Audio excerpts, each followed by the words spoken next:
Well, hey guys, welcome back to The Composed Artist. I hope you're having a great summer. I'm your host, Stephanie, and today's going to be a little quick mini-sode. I have a quick reminder for everyone. By the time this episode goes live, we're going to be like in the middle of July. So, yeah, I should have recorded this a couple weeks ago, but summer happens, life happens. So I'm recording it now. But I wanted to remind you to take a big step back and look at the year and recognize that we are at the halfway point, just about a little bit over. We're halfway through 2025. Okay. The first half of the year, the first 2 quarters, I hope was very busy for you and very productive, very fruitful. Now we're looking at the second 2 quarters, Q3 and Q4. Artists, Q4 is gift giving and gift buying season. Okay. You create beautiful artwork. If you're like me and you offer commission paintings, we got to start thinking about the season of commissions and your process for accepting, executing, and delivering commissions leading up to the holiday. So, in today's episode, we're going to kind of take a quick overview of the rest of the year. I'm going to throw out a couple of ideas, maybe relate to you on some level or two, and hopefully encourage you to continue on the rest of the week with a little bit more thoughtfulness. So let's get started.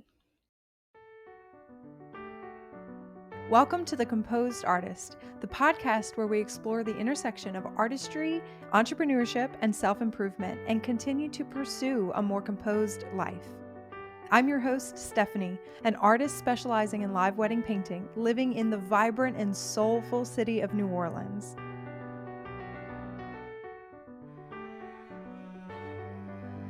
Over the past decade, my job has taken me all over the world, meeting and creating art in front of thousands of people, and has allowed me to create a colorful life for myself and my family. Now, I help other artists build confidence, develop their techniques, and fall in love with the art of live wedding painting. I invite you to join us for inspiring stories of creative journeys, practical tips for running a successful art business, and honest conversations about the joys and challenges of running a studio and being a parent. This podcast is here to keep you company, keep you entertained, and is full of resources to help you on your journey to create a business that feeds your soul, makes an impact, and is insanely profitable. The Composed Artist is the podcast for the bold, creative, passionate, and genuine artist. Let's get started. So if you're anything like me, and like I have been since I've had kids, summertime is a time for slowing down and almost forgetting responsibilities, just kind of enjoying the summer, taking that break, getting that rest and the recharge after a very busy spring season, okay, leading up to a very busy fall season. That's normal, okay? If you feel that way, if you're taking a pause, enjoy it. Don't stress out. Maybe take a minute and jot a few notes down, but I'm not trying to send this message to make you stress out. I certainly am not stressing out. Take a page out of my book, enjoy your break. But we are in July. We've got 6 months left of the year. And I like to work in quarters. I like to work in terms of projects, try to focus on one main priority in my business at a time. Okay. If I try to take on too many projects, everything falls flat if I can get it done at all. So this is how I prefer to work. Some projects are ongoing, like the podcast. It's daily inspiration, daily interviews. Like these ideas are just kind of flowing, and so I'm recording as often as I can. Trying to get these episodes out to you guys every week is a challenge. One day I'll be really good at recording a few episodes at a time, which is a smart thing to do, but that's neither here nor there. I'm working on it. We're coming up on the 1 year anniversary of launching the podcast, which is very exciting. Woohoo! Yay us! Yay me! But I digress. The holidays are coming. The holidays they're going to be here before you know it. And if you want to finish the year out with a bang, then listen up. Take some thought into the next couple of months and how you're going to spend your time. If you want to offer commissions, or if you want to create collections to release, or if you want to sign up for art shows, art festivals, and sell your work there, then you need to start preparing now. Okay. Usually, when I'm not having a baby and absolutely taking a hard stop break like I am this year, usually I accept commissions. And my commissions are large format, like my live wedding paintings, large format oil portraiture, right? Family paintings, family portraits, commissions of photos from past weddings. I do a lot of that kind of work. And I do a lot of that kind of work leading up to Christmas. Now, because I work in oils, I have to think about the drying time. And then because I accept work all around the world, commissions from all around the world, mostly in the States, but I have shipped internationally before, I have to consider delivery time. I'm not going to try to take a commission, do it in a day, and ship it out the next day to be delivered the day before Christmas. Like, that ain't going to happen. So I have to plan really, really well. And I have a handful of kids. They start school in August, and then the fall semester of school is overly busy. You guys, it's just there's so much to do. So many commitments. So many things to put on the calendar that require me to close my computer, close the studio doors, and be mom. Okay. So I have to take into account those commitments and those responsibilities as well. Thanksgiving is a big holiday for us. And so that whole week, the kids are off of school. I can't get much done that week. And that's toward the end of November. So really, I need to wrap up commissions in the beginning of November, which means I need to do most of them in October, which means if I'm going to accept orders, I need to start promoting them in August, really. And that's always challenging because nobody's thinking about Christmas gifts in August, but I have to promote them in August to fill up my queue, my studio queue, and then start tackling them one at a time. Okay. There's a lot to process there. So if you're going to accept commissions to be delivered by Christmas, if you're working in oils, you need a little bit more time. If you're working in acrylics, there's a good chance that you can crank them out and deliver them a little sooner, but just keep in mind that turnaround time. Okay. Start thinking about it now.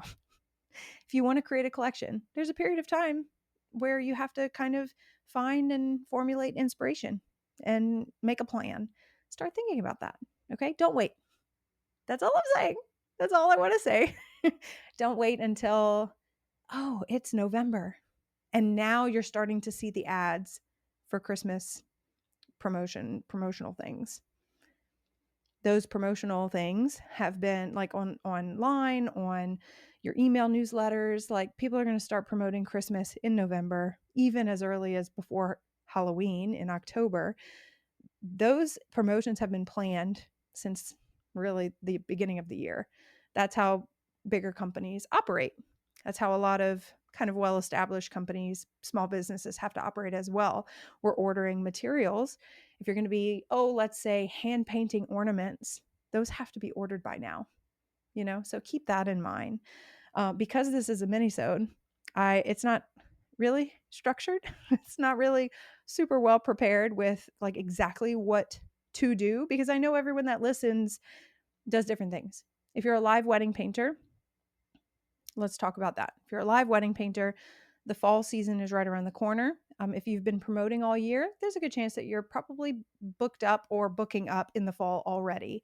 But if you're looking at an empty calendar, I would start looking at fall bridal shows to attend. I would start reaching out to venues who have those fall weddings already booked and promote your services. Start getting out there for the fall now in July, because if you wait until the fall is here, then it's going to be too late. Okay. As artists, I think it feels uncomfortable to be salesy, to be pushy, but during the holiday season, people are looking for things to buy. They're looking for good gift ideas. If you can start kind of putting the thoughts into people's heads of like custom paintings, pet portraits, little unique giftable items that are hand painted in whatever way, hand illustrated, calligraphy, whatever you're good at, start creating a promotional material, start creating some sort of plan, an email sequence, get those images taken, do your samples, use samples from last year, whatever you need to do to start getting that idea in people's heads now. That way you'll have time to create them, especially if you do custom work. Custom work takes time. Okay, so keep that in mind. Wedding paintings. What gifts are people going to be looking for around Christmas time? Do we have any anniversaries? Look back at your year last year. Who got married in the fall last year? Who's going to be looking for an anniversary gift? That's something that you can start. You can reach out to past clients. That's definitely worked for me in the past, is promoting anniversary gifts, Christmas gifts, ornaments. Does somebody have a new baby? Or do people have growing families? Are they looking for a family portrait? Loved ones pass away all the time. And I've done many memorial paintings and that have been given as Christmas gifts. So keep these things in mind. So, whether you are a custom painter, like I would consider myself to be, or a painter, an artist that sells their work, their wares in festivals, start thinking about what your plan is for the fall now. I mentioned that being an artist, it's kind of awkward. It can be awkward or feel weird to sell your work. But if you're running a small business, if you're supporting your family, you need to be wise with business strategy. You need to consider these things. Don't lose the opportunity to sell to the people who are in the mood to buy, in the market to buy in the fall. My very first big pop of income that was the evidence I needed that I was doing the right thing, that I was working in the right industry, that I could make it as a full-time artist, happened my very first Christmas holiday season in business. I had no idea the potential that was there before. I'd never sold anything around the holidays before, but my very first year in business, I think I sold, along with a big art festival that I had to prepare for 2 months. I didn't sell anything because I was painting and stockpiling paintings to sell at a big festival that happened to be 4 hours away. I had to take a horse trailer because that's all we had at the time to transport my setup, all the paintings, the boxes, the lighting. I mean, all the stuff. It was so much work, but that festival combined with months of promoting little custom paintings. I did a lot of pet portraits that year. I ended up earning, I think, $6,000 by the end of the year. That was life-changing for me. That was my very first big pop, and it happened between October and December 24th. So don't lose the opportunity to help support your family. Do what you got to do. If you run a business, I'm very encouraging of people to make, like, to I don't like the word hustle. I don't like the word hustle, but to work hard for a reason, for a goal, and then to reap the reward, to earn the money.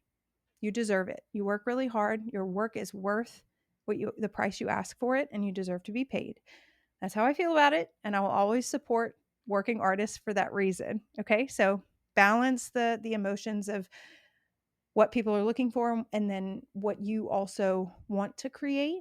I'm not saying sell your soul because you need the money. That's not what I'm saying. You can still stay within what you want to create as an artist, but also take advantage of the opportunity to sell. And with that in mind, I will leave you guys with the reminder. I've been working as an artist, an independent artist, for over 10 years. I have 3 beautiful children, and we're about to welcome our 4th child. I have missed countless holidays because I had to work, because I had to wrap up commissions, because I had to travel away to a wedding that I booked, that I did to myself. I booked it myself, but I didn't consider what I would be missing out on because of the date it landed on. I worked overtime during the holidays to try to fulfill the orders that had come in.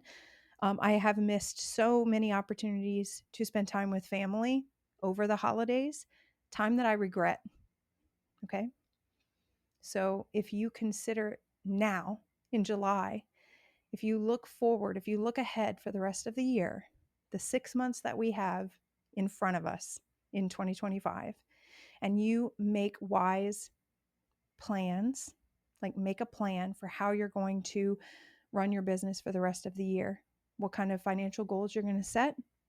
Anyway, make a plan so that you don't have to work around the holidays if you don't want to.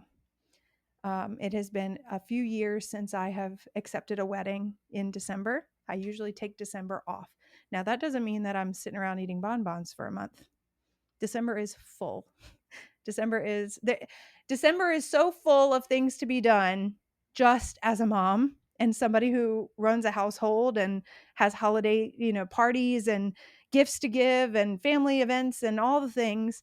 It is so full that every single year at the end of the month, I'm thinking to myself, how on earth did I do all these family things and also work before this month? Like it's hard to imagine because your days are full.